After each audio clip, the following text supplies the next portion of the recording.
Hôm nay mình sẽ đi hái một ít rau sống để ăn gỏi cuốn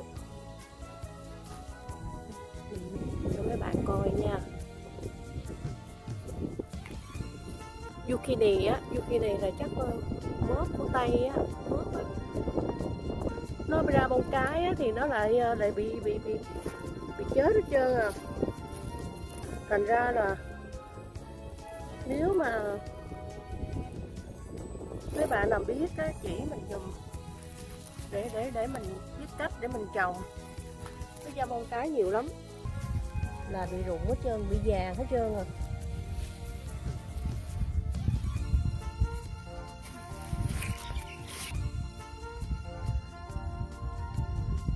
Cái này để coi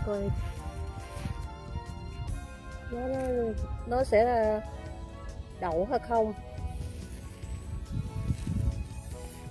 Đây mình cắt ít xà lách đây. Mấy cái xà lách này thì ăn chắc ăn ngọt nữa là ngưng rồi, tại nó già rồi, cái này nó già rồi, nó không có ra nữa.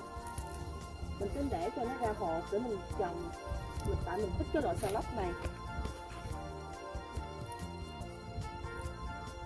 Ông xã mình cũng xuống hái hết một mớ rồi, thành ra cái này nó cũng già rồi.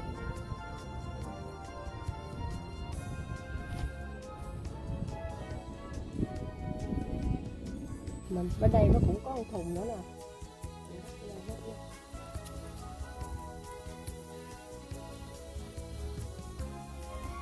Bên đây thì cái lá nó lớn hơn, mình trồng ở trong cái thùng xốp á. Thấy như vậy chứ nhiều lắm đó nha.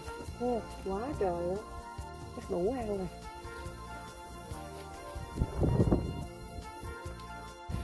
Gắp cá.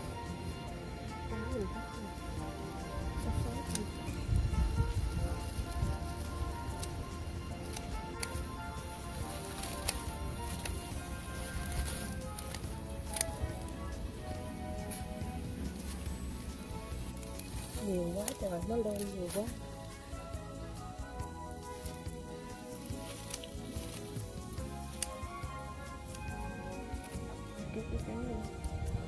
Đây là dầu thơm này, nó ra này. Mình cắt á, cắt như vậy ăn, mình cứ cắt như vậy thì cái nó nhảy ra liên tục luôn á. Thấy vậy chứ nó nhỏ nhỏ vậy chứ ở nhà trồng thơm lắm. Quá trời luôn, cây này nó ra nhiều quá trời luôn.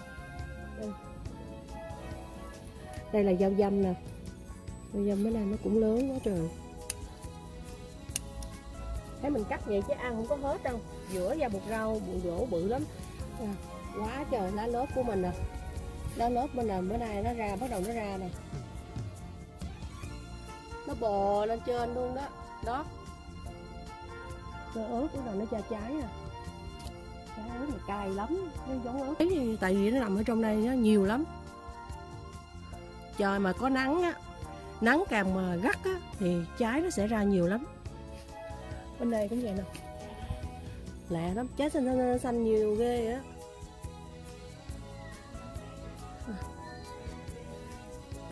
Đây cái thùng lá quế mình của bữa nay tốt thôi đó, cắt nó đi.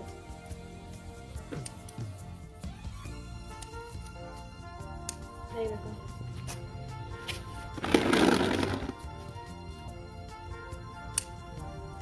Cái này đây mốt nấu phở nha.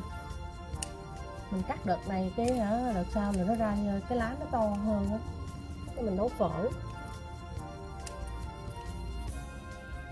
Cái loại lá quế này nè là của người Việt của mình nè, thái ăn cũng giống nữa, cái cọng nó màu tím á, nó thơm lắm.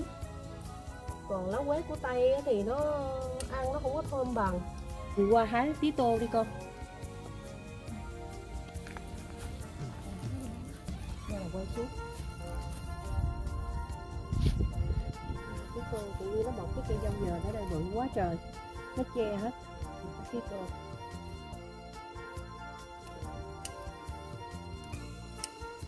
Cái thời tiết Úc á, hổm dài nó bị cháy rừng á, thành ra là mấy cái bụi của nó bay, nó bám xuống mấy cái cây, màu vàng hết trơn. Mấy bữa nay mình đâu có dám mở cửa ra, đóng cửa là hết trơn á, khói và bụi nữa. Ngửi cái mùi này là bệnh với tốt, khí tô tốt quá trời.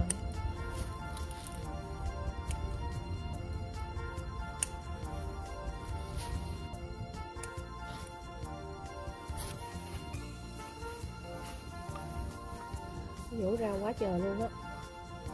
Thật sự ăn cái dỗ rau không có hết đâu, nhiều lắm. Nhưng mà mình hái để cho nó ra cái tốt, cái mới ăn. Rồi mình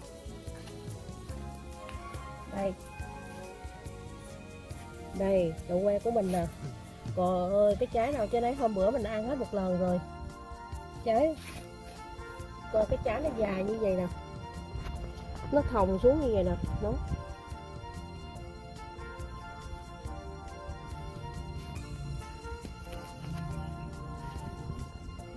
đó nè.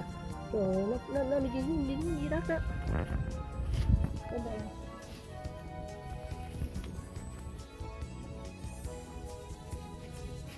đây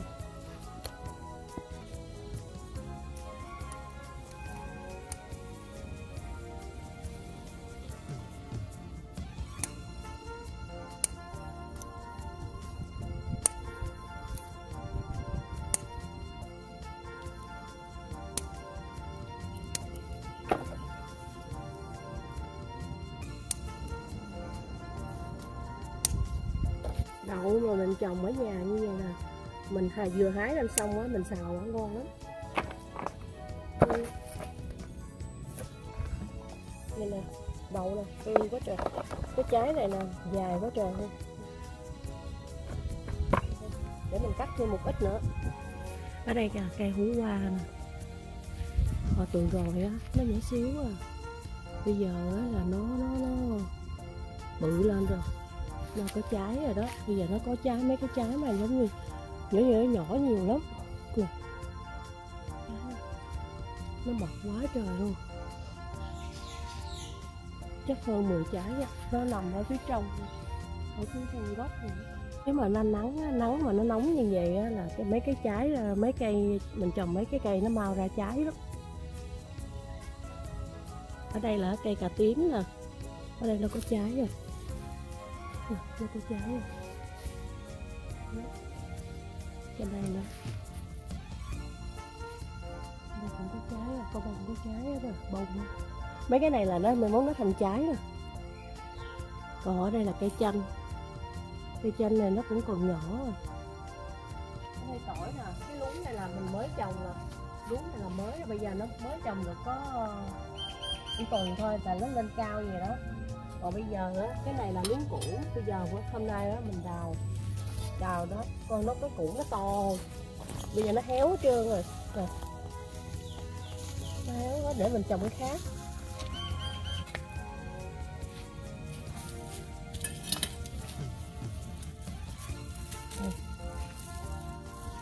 Củ nó về nè, để nó qua đây chứ.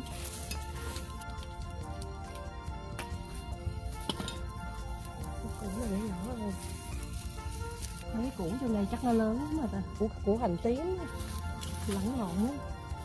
Ở đây đất nó cứng quá, đất nó cứng quá. Chỉ có trồng tỏi thôi được thôi, nó nắng gắt á. Nè, cái củ tỏi ở đây bự quá. Đây.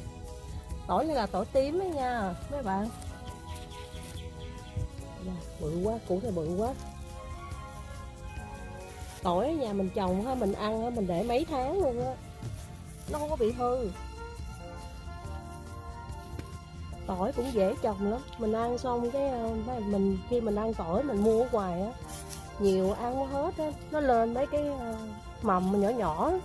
Mình đừng có ăn, mình đem mình ghim dưới đất á, mình ghim dưới đất vậy mình ghim, thay vì mình bỏ, mình giờ mình đem ghim dưới đất á, nó tự động nó sẽ lên nè, dễ trồng lắm. Nhưng mà cái quan trọng là nó phải cần có nắng.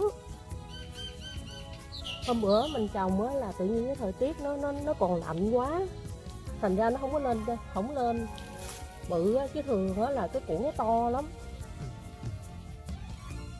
Cái luống sau là cái củ nó sẽ bự lắm nè, Bắt đầu nó vô mùa hè đó, nó là bự lắm. Mỗi này nó bị đẹp rồi, nó không có lớn nổi nữa, cái lá nó đã héo hết trơn rồi. Tại vì vừa rồi á, là bắt đầu cuối tháng 8 á, là bắt đầu mình trồng, mình ghim đó, mà nó trời cái thời tiết Úc á, nó cũng còn lạnh hoài à. Thành ra là bây giờ á, là tháng 12 là cũng mấy tháng rồi mà cái củ nó không có lớn, nó chỉ có vài củ lớn thôi. Nhưng mà bây giờ nó cái khuẩn bên kia á, thì nó còn xanh lắm. Bây giờ mình ăn hết từ từ cái này rồi là cái kia mình đào lên tiếp nữa. Mà tại vì cái lá nó còn xanh nó như vậy á, thì nó còn lớn lên nữa. Ăn như đây là đủ ăn vậy chứ cũng lâu lắm đó. Có cái củ này, mấy cái củ này nó tím quá trời luôn, nó già rồi. Thấy vậy chứ mình ở nhà mình tự mình trồng ăn mình thích lắm. Lên rửa sạch rồi cái để cho nó khô, từ là khô mình để hoài ăn hoài từ từ nó lâu hư lắm.